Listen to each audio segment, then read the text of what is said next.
The foundations of influence. Now let me ask you something. Have you ever watched someone walk into a room and without saying a word they command attention? Not because they're loud, not because they're famous, but because they carry a quiet confidence, an energy that says, I've got something important to share and you'll want to listen. Now flip it. Have you ever had something valuable to say and no one listened? You speak clearly, you share your point, but it just doesn't land. You leave the conversation wondering, what did I miss? Here's the truth. Success in leadership, negotiation, or communication isn't about being the loudest voice in the room. It's about influence, the ability to shift perspectives, guide action, and build trust without manipulation. And influence? It's not magic. It's not a personality trait. It's a skill, a learnable one grounded in deep human psychology. In this audiobook, we're going to unpack exactly how it works. You'll learn how to understand how people make decisions, communicate with precision and power, build instant trust and credibility, lead others ethically and effectively, and negotiate outcomes that benefit everyone. But before we get into tactics, before we talk about body language, storytelling, or negotiation frameworks, we need to understand the foundation of all influence, the psychology of persuasion. Imagine you're back in ancient times. You live in a small tribe. Survival depends on cooperation, and then someone comes asking for help. How do you decide whether to trust them? They don't have a resume. There's no LinkedIn, no credentials. All you have is your instinct, your brain's ability to pick up on signals. Did they help you before? Are they offering something rare or important? Do others trust them? Do they seem like they know what they're doing? These same instincts are still with us today. We may wear suits instead of skins. We may negotiate salaries instead of hunting meat. But the psychological triggers of trust and persuasion have not changed. Let's explore 5 of the most powerful and universal principles that shape how we respond to others. Number 1, reciprocity. You gave to me, I want to give back. One of the oldest human rules, give and you shall receive. Reciprocity is hardwired into our social contracts. It's why gift giving leads to connection. It's why someone who helps you move house ends up getting help later, even if they never ask. Here's a story. A young leader named Sam struggled to get his team on board with a new initiative. Every time he gave direction, people resisted. Then he changed his approach. He started by asking them what they needed. He brought them tools. He stayed late. He praised them in front of others. And suddenly his team followed him without hesitation. Why? Because he gave value first, and they wanted to give back. That's reciprocity. Use it by giving before asking, whether it's time, attention, advice, or recognition. The return often comes naturally. Number 2, scarcity. If I might lose it, I want it more. We don't just want things, we want rare things. Why do limited edition sneakers sell out in minutes? Why does a countdown timer trigger urgency? Why do we crave what we almost missed? It's simple. Scarcity amplifies value. In persuasion or negotiation, you can use scarcity by highlighting uniqueness, urgency, or the limited nature of an offer. 3, authority. I trust people who seem to know what they're doing. We naturally follow leaders who appear confident, competent, and calm. Think of a surgeon, a firefighter, a seasoned executive. Even before they speak, they convey, I've been here before. In persuasion, authority comes not from shouting, but from presence. That means speaking clearly and slowly, citing experience or evidence when needed, owning the room without arrogance. It also means being open about what you don't know, because paradoxically, that makes you more believable. When you position yourself as someone who can help without needing to prove anything, people follow. Number 4, social proof. If they trust it, maybe I should too. Let me ask, have you ever read reviews before buying something on Amazon? That's social proof. It's why laughter tracks work in sitcoms. It's why we follow most liked videos. It's why we trust what others already trust. People hate being wrong alone. But if others are doing it, well, maybe it's the safe choice. You can apply this by showing success stories, testimonials, or saying, this approach has worked with 5 other departments. Others on your team have already adopted it.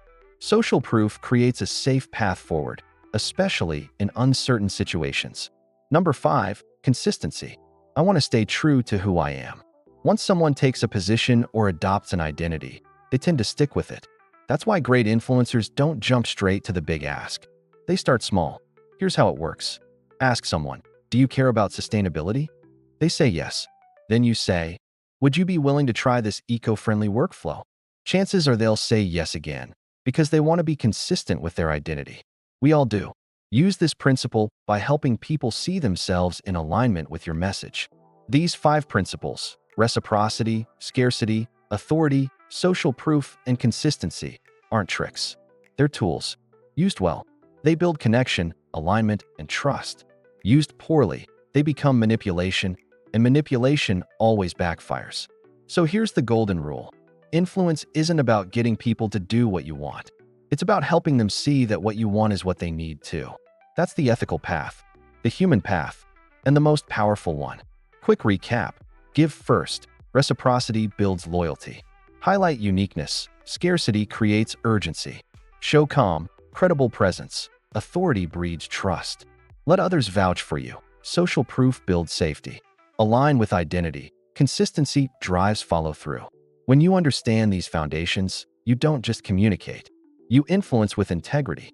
Today we're diving into Chapter 2 of Influence, cognitive biases that shape decision-making. Now, let's play a game. I'm going to ask you a question. Don't think too hard.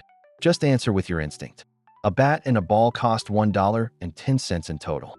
The bat costs $1 more than the ball. How much does the ball cost? Got your answer? If you said 10 cents, you're in good company. Most people do. But it's wrong. Because if the ball costs 10 cents, the bat would cost $1.10 and the total would be $1.20.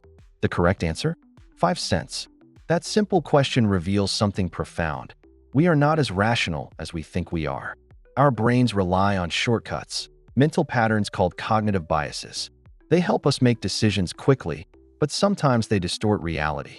And if you want to be a master of influence, you need to understand the biases that shape how people think, react, and decide. Let's break down 4 of the most powerful cognitive biases that affect persuasion and how to use them ethically. Brain 1. Confirmation bias. I only see what supports what I already believe. Imagine someone who believes their boss doesn't value them. Now, every time they're not invited to a meeting or receive short feedback, they see it as proof. They ignore the praise, the bonuses, the times they were thanked publicly. Why? Because of confirmation bias. We search for information that confirms what we already believe, and we filter out anything that doesn't. In persuasion, this is a goldmine. Let's say you're trying to introduce a new system. If someone is skeptical, don't bulldoze them with facts. Instead, I understand why you'd be cautious. This reminds me of a time when we tried something too soon. You validate their belief first. Then you pivot. What's different this time is we've tested it with a small group, and results have been strong. When you acknowledge someone's bias, you earn the right to reshape it. Balance scale 2. Anchoring bias. The first number sets the frame. Let's try another quick mental test. If I told you the average temperature on Mars is 70 degrees Fahrenheit, how would that change your guess of Earth's hottest desert? Whether you realize it or not, that first number sticks in your head. That's anchoring. In negotiations, anchoring is critical. If you start a conversation with, most packages like this go $4.15, 000. You've set a psychological anchor. Even if the other person wants to offer less, they're subconsciously adjusting around your number. Anchoring works not just in price, but in timelines, expectations, even job titles. We usually resolve conflicts like this in 24 hours. Most of our clients start with the premium plan.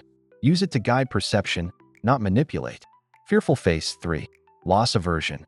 Losing hurts more than winning feels good. People will do more to avoid pain than to gain pleasure. Let's say you're pitching a new initiative at work. You could say, this will increase productivity by 20%. Or you could say, without this, we risk falling behind competitors who are already seeing 20% gains. Same data, very different impact. This is loss aversion.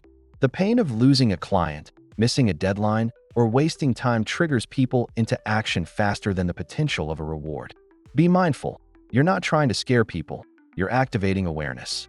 When used ethically, loss aversion helps people understand consequences clearly and act decisively.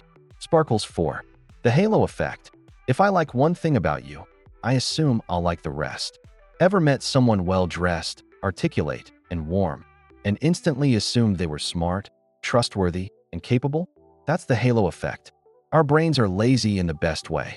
We judge the whole person based on one strong trait, especially early on. This is why first impressions matter. But it also explains why small tweaks can influence big results. A cleaner resume makes someone seem more qualified. A confident voice makes someone sound more competent.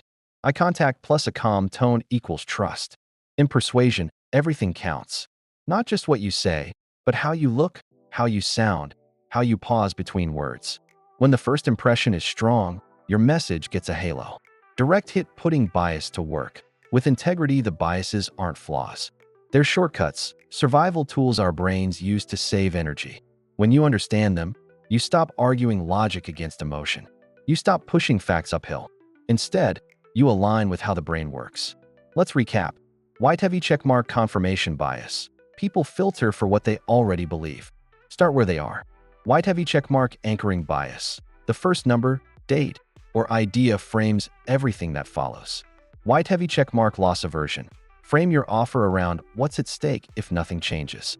White heavy checkmark halo effect. People judge your credibility before they absorb your message.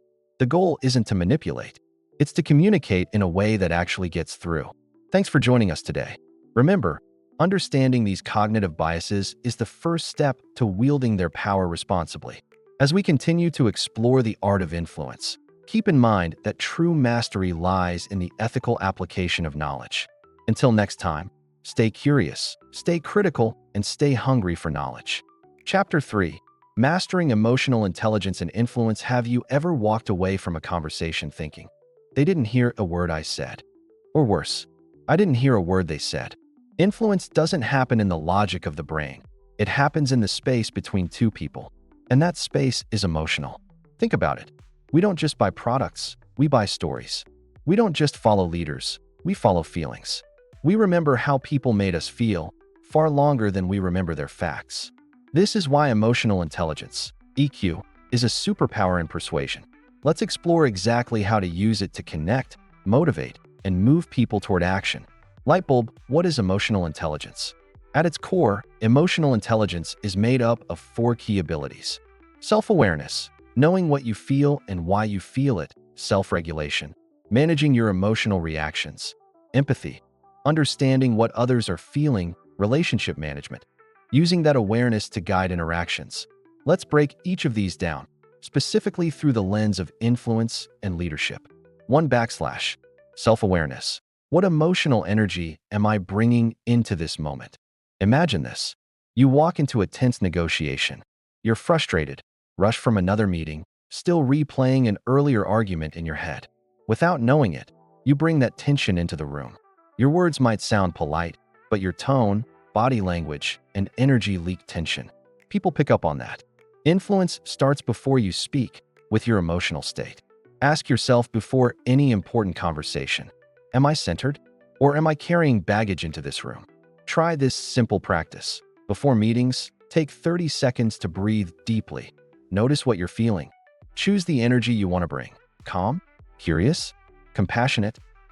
Influence isn't just external, it's internal first. 2 locked with key self-regulation. I feel triggered. Now what? We all get emotionally hijacked. Someone challenges your idea, dismisses your effort, questions your expertise, and suddenly your heart races. Your voice sharpens. You interrupt. Boom, you've lost influence. Leaders and persuaders don't avoid emotion. They manage it. The trick? Pause. Name it. Reframe it.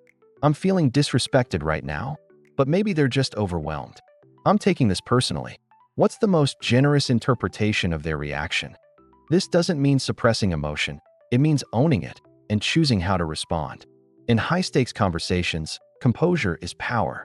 3 brain empathy. What are they feeling and why? Here's a story. A project manager named Layla was struggling to get her engineer, Sam, to deliver updates on time. She kept reminding him, escalating, adding pressure. Nothing changed. One day, she sat down and asked, "What's really getting in the way?" Sam finally opened up. He wasn't resisting her. He was dealing with burnout and felt he couldn't ask for help. Layla listened, adjusted the workload, and things changed quickly. That's empathy. Empathy isn't just being nice. It's seeing beneath the surface. Ask, what pressures might they be under? What are they not saying out loud? If I were in their position, how would I feel? When people feel understood, they become more open to influence. For backslash, handshake relationship management. How do I show up when it matters most? This is where everything comes together. When you lead with awareness, regulate your reactions, and empathize with others, you earn trust. And trust is the gateway to persuasion. This is what it looks like in action. You notice a colleague withdrawing. You check in privately. You're in a heated meeting and redirect tension with humor or curiosity. You recognize that now is not the right time to make your ask, so you wait. Asterisk great persuaders don't just push their point. They sense the room. They know when to speak and when to pause. They don't try to win arguments. They try to build bridges. Studio microphone influence is emotional first, rational second. You can have the best message, the clearest logic, the strongest proposal. But if someone is shut down emotionally, angry, anxious, defensive, none of it lands. Emotional intelligence helps you get through the noise. It helps you connect beneath the surface. And when someone feels safe, seen, and respected, you have their attention. And with attention comes opportunity. Hammer and wrench, try this. The influence check-in before your next high-stakes conversation. Ask yourself, what am I feeling right now? Ask yourself, what might they be feeling? Choose your emotional tone. Calm, collaborative, curious. Lead the conversation with that energy. You'll be shocked how quickly walls fall and doors open. Because people don't just respond to what you say, they respond to how you make them feel. White heavy checkmark. Chapter 3 recap. Emotional intelligence is the engine behind ethical persuasion. Self-awareness plus empathy equals connection. Relationship management is your quiet edge in conflict and negotiation. Calm is contagious. Compassion is magnetic. Connection creates trust. Asterisk, and where there's trust, influence follows. Chapter 4. Communication that captivates and convinces. So when you think about people who have influence, they probably seem like they've got it all together. Charismatic, effortless, maybe even a little bit magical. But let's be real. We've all sat through presentations or conversations where the person was talking, but no one was listening. They had all the facts, all the bullet points, but it felt dry, cold, forgettable. Now, compare that to someone who says just a few words, and suddenly, you're leaning in. They don't speak louder. They don't use fancier words. They simply connect. And that is the art and science of powerful communication. In this chapter, you'll learn how to asterisk, turn passive conversations into influential ones. Asterisk, make your message stick in the mind and heart. Asterisk, frame your ideas so others want to say yes. Asterisk, use storytelling not just to share, but to move people, because here's the truth. The ability to communicate clearly, empathetically, and intentionally is what separates good leaders from great ones, and average persuaders from the unforgettable ones. And if you want to master this skill, let's break it down into 3 powerful strategies. Number 1, active listening, the hidden superpower of influence. We've all met that person, the listener who listens. When they enter a room, they don't just talk. They tune in. They pay attention. And when they speak, it's often with a hint of curiosity. Oh, tell me more. And that's the essence of active listening. It's not just about being silent while the other person talks. It's about being fully present, tuning in, not just to the words, but to the emotion, the energy, and the unspoken meaning behind them. Most people listen to reply. Influential people listen to understand. Here's how you can practice it. Asterisk, pause before responding. That tiny silence signals, I'm thinking about what you said. Asterisk, reflect what you heard. So, you're frustrated because the project keeps shifting directions? Asterisk, acknowledge the feeling, not just the fact. It sounds like this really drained you. Asterisk, be fully with them. No phones, no distractions, no multitasking. Active listening diffuses defensiveness, builds instant trust, and lays the groundwork for true connection. Number 2, framing. Change the frame, change the response. Think of a time when you bought something. Did you consider the cost or the value? Did you look at the price tag or the return on investment? See, you looked at it based on how it was framed. The same goes for every aspect of life, including influence. How you frame something dictates how others respond. The best influencers are master framers. They don't manipulate the truth, they guide the focus. Here are 3 framing techniques you can use. Asterisk A, frame with benefits, not features. People don't care that your software uses an AI-based engine. They care that it gives them their Friday afternoon back. Always ask yourself, what does this mean for them? How will this make their life easier, faster, better? Asterisk B. Frame with values. Let's say you're trying to get a colleague to adopt a new process. Don't just say it's more efficient. Say, this aligns with the high standards you've always brought to your work. Now the request isn't a task, it's a compliment. Asterisk C. Frame with consequences. Don't say, if we don't do this, we'll fall behind. Say, our competitors are already doing this, and they're getting ahead. Subtle shift. Huge difference. The mind responds strongly to what's at stake. So make the upside real and make the downside honest. Number 3. Storytelling. Speak to the heart, not just the head. Remember those family camping trips where the night was filled with scary stories and laughter? Or those times when a wise mentor shared tales full of lessons and life advice? Stories have the remarkable ability to make the complex simple, the abstract concrete, and the boring, well, not boring.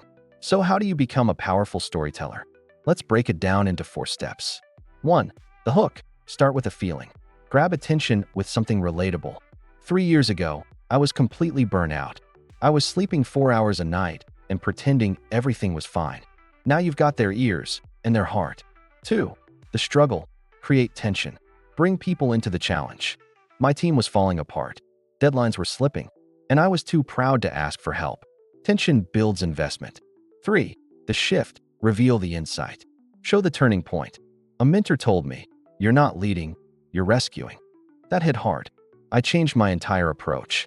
This is the learning moment. 4. The outcome. Deliver the lesson. End with impact.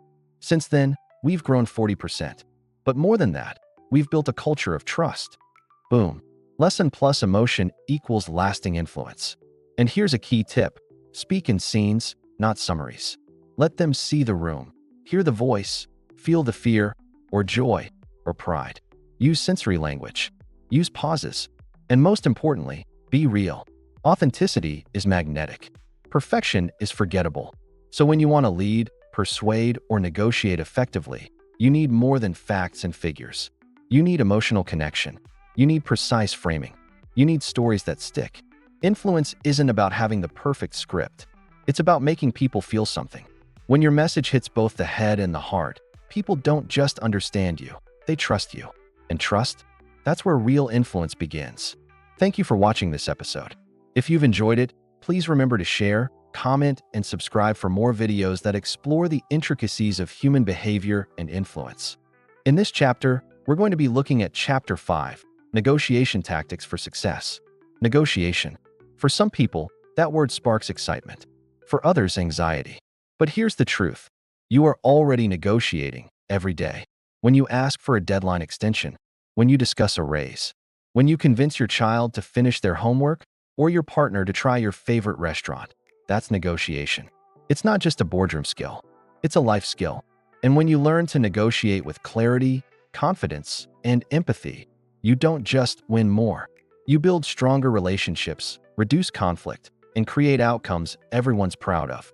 This chapter will teach you practical, psychology-backed strategies to set strong goals and boundaries, understand what the other side truly wants, use the power of silence, questions, and reframes, find creative, win-win solutions, stay in control, even under pressure. Ready? Let's step into the art of powerful negotiation. Direct hit 1. Start with clear goals and boundaries. The number 1 mistake people make in negotiation? They show up unprepared. They know what they don't want, but they're not clear on what they do want. So before you walk into any negotiation, big or small, ask yourself 3 questions. Compass A. What's my ideal outcome? Don't be vague. Don't say, a better deal. Say, I want to reduce this contract by $10,000 without losing service quality. Clarity gives you leverage. Black square button B. What's my walkaway point? Where's your line in the sand? This is called your BATNA, best alternative to a negotiated agreement. In other words, if this doesn't work out, what's my backup plan? When you know your BATNA, you speak with calm confidence. You're not desperate, you have options. Balance scale C. What am I willing to flex on? Negotiation is rarely black and white. Decide where you're open to movement. Asterisk, can you adjust timelines? Asterisk, can you offer additional value? Asterisk, can you split costs? Knowing this ahead of time turns you from reactive to strategic. Brain 2. Understand the other side's motivations. Most people negotiate from their side of the table. But real influence begins when you cross the table and ask, what do they really want? Here's the thing. People often ask for things that sound like demands, but are actually needs in disguise. Let's say someone says, we need this delivered in 2 weeks. That's the surface ask. But dig deeper. Ask, is it tied to a client deliverable? A budget closeout? Now you find out. Actually, our team needs time to test before quarter end. Boom. Now you can offer creative alternatives that still meet their real need, even if not in the original form. Here's a simple, powerful script to use. What's most important to you in this agreement? Tell me more about what success looks like on their side. When you seek to understand before being understood, you earn trust, and collaboration replaces conflict. Puzzle piece 3. Use the power of silence, questions, and reframes. A negotiation isn't won by who talks the most. Often, it's won by who listens best and who asks the right questions. Stop sign A. Use silence strategically when you make an offer. Don't rush to fill the silence. Let it sit. Let it breathe. Silence creates space, and space creates pressure for the other person. Question mark B. Ask how and what questions instead of, can you lower the price? Try, what flexibility do you have on pricing? How could we structure this to make it work for both of us? These questions invite problem solving, not defensiveness. Repeat button C. Reframe the conflict. If someone pushes back, try reframing the tension into a shared goal. It seems like we both want this to work and be fair. Let's figure out how to get there. Now you're not opponents. You're partners. Puzzle piece 4. Find creative, win-win solutions. Let's destroy a myth right now. Negotiation is not about winning while the other person loses. That's outdated, zero-sum thinking. Real influence creates mutual value. Here's how to do it. Abacus trade. Don't just compromise. If you give something up, get something in return. Don't say, fine, we'll lower the price. Say, we can lower the price if we can extend the delivery timeline or reduce scope slightly. This is called a conditional concession. It keeps the balance of value. Speech balloon. Ask, what would make this a win on your side? Sometimes, people value things you didn't expect. Asterisk recognition, asterisk simplicity, asterisk speed, asterisk exclusivity, asterisk relationship continuity. Be curious. Be creative. The best deals often come from unexpected exchanges. Locked 5. Stay calm. Stay grounded. Especially when it's tense, high-stakes negotiations can get emotional. You might hear, this is outrageous. We'll walk away. We can't accept that. Your job is not to match that energy. Your job is to stay centered. Try this. Asterisk breathe. Deep, slow, from the belly. Asterisk pause. Even 5 seconds can reset your nervous system. Asterisk name the tension without feeding it. I can hear that this feels frustrating. Let's take a step back and explore options calmly. Tension is natural, but the person who remains composed is the person who leads. Scroll bonus. 3 go-to phrases for any negotiation. Let's make this work for both of us. What flexibility do you have around that? If I can do X, would you be open to Y? These phrases open doors, shift energy, and turn hard no's into collaborative maybe yes, or even enthusiastic yes. An arrow negotiation is a dance, not a duel. It's not about domination. It's about discovery. It's not about pressure. It's about perspective. When you enter negotiation not as a battle, but as a chance to create value together, you win more. And you build respect that lasts long after the deal is done. Thanks for watching this episode.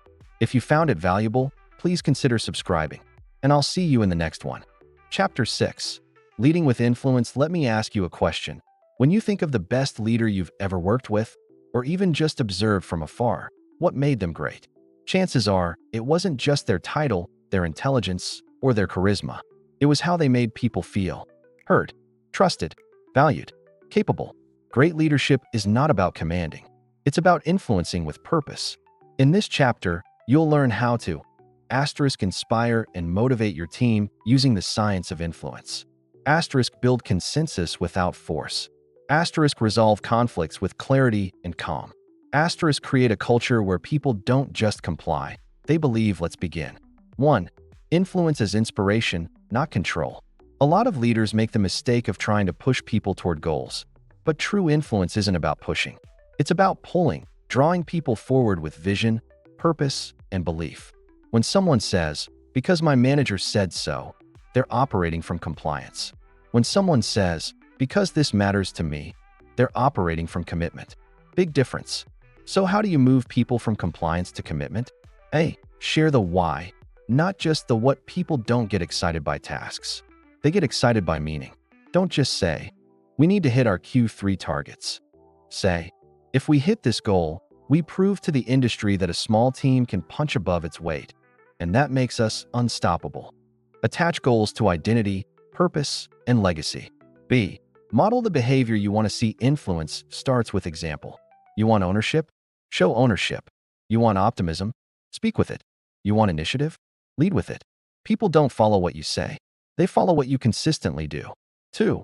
Building consensus without losing control. Sometimes, leadership feels like juggling opinions. One person wants option A, another says option B, and you're stuck in the middle, trying to move things forward without alienating your team. This is where the art of consensus building comes in. Not fake agreement, not groupthink, but collaborative momentum. A. Frame it as us versus the problem, not me versus you. Start with a unifying phrase like, "We all want what's best for the team. Let's figure out what that looks like together." Now it's a shared mission, not a battle of egos. B.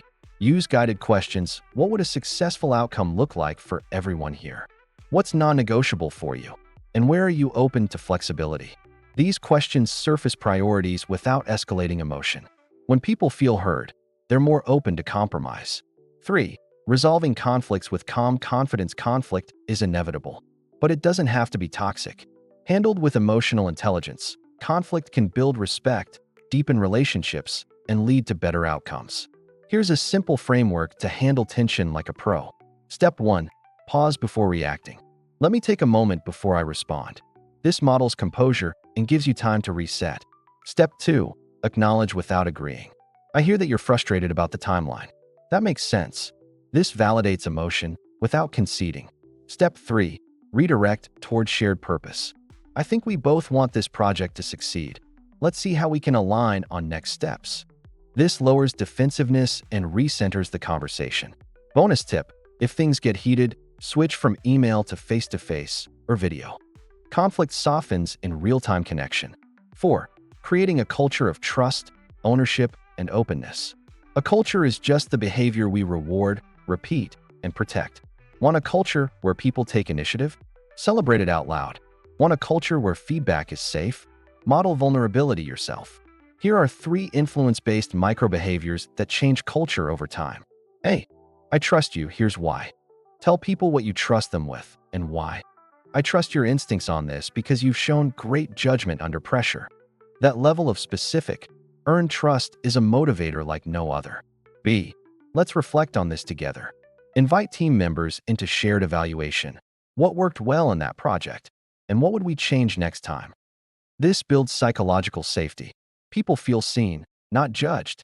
C. Your voice matters here. Say it. Show it. Mean it. Ask for ideas. Implement them. Give credit publicly. Trust isn't built in team-building exercises. It's built in moments of influence, every day. Leadership is influence. Practice daily. You don't need to be the loudest voice. You don't need to have all the answers. You don't need to control every outcome. You need to lead with *clarity of vision, *depth of empathy, *confidence in your communication, *curiosity instead of control. When you do, people don't just follow you, they believe in you. And when belief enters the room, everything changes. Chapter 7. Actionable steps to enhance your influence.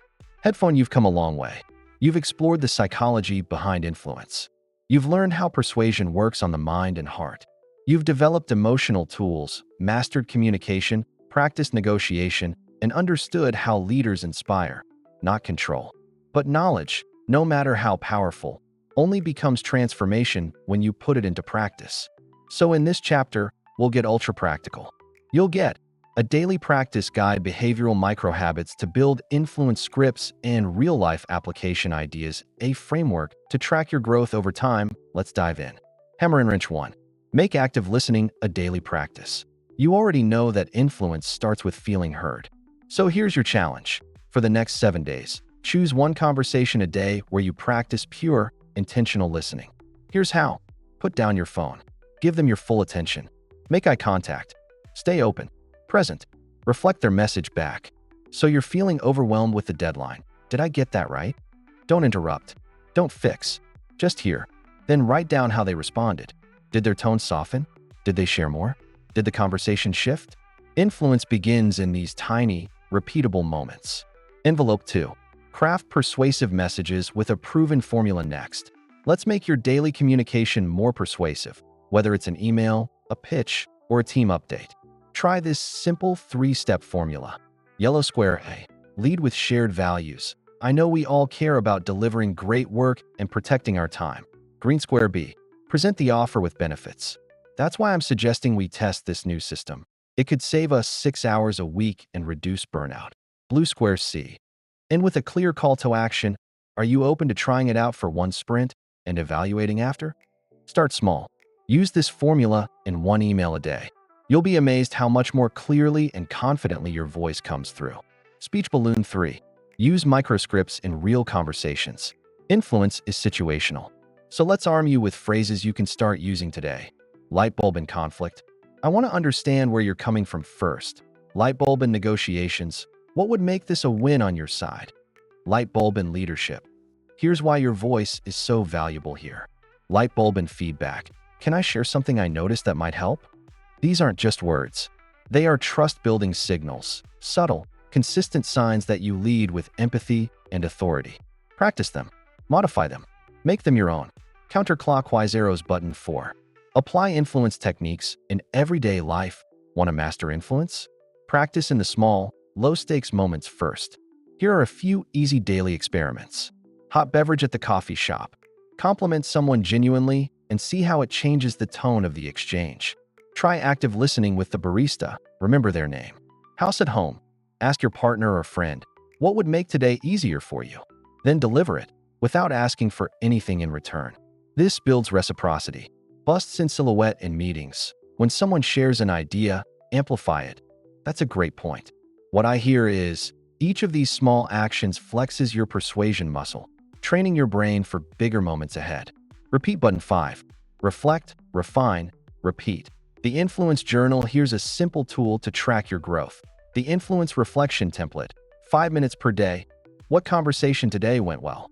Where did I practice listening, empathy, or framing? What could I have handled with more influence or calm? What's one insight I want to apply tomorrow? Reflection is the accelerator of skill. If you write this down daily, even just a sentence, you will notice your language changes, your tone sharpens, your confidence rises, your reputation grows. Person climbing 6. Level up your 30-day influence challenge. Let's turn this into a game, a 30-day growth mission. Each week has a theme. Week 1, listening. Choose one person per day to listen to deeply. No advice, just space. Week 2, framing. Practice rephrasing negative or dull messages into positive, opportunity-based frames. Week 3, storytelling. Share a personal story once a day with a lesson or insight at the end. Week 4, negotiation. Make one small ask each day. A better price, a clearer deadline, a resource. Practice calm and confident delivery. At the end of 30 days, ask yourself, how has my presence changed? What do people now expect when I speak? That's your influence showing up. Brain final thoughts. Influence is a lifestyle. Influence is not about being manipulative. It's not about charisma. It's not about having the loudest voice or most credentials. It's about understanding how people feel, how they decide, and how they move toward change. It's about using every interaction as an opportunity to connect deeper, lead better, create trust faster, and unlock outcomes together. You now have the mindset, the science, and the skill set to become someone others want to follow, trust, and remember. Not just in meetings, not just in negotiations, but in life. Every email, every word, every choice, you can now approach with purpose and persuasion. Headphone, thank you for listening. This was the Psychology of Influence, Persuasion Techniques for Leadership and Negotiation. If this audiobook has helped you, share it. Influence is a ripple, and you're now part of it. Keep learning, keep practicing, and remember, influence isn't something you do. It's someone you become.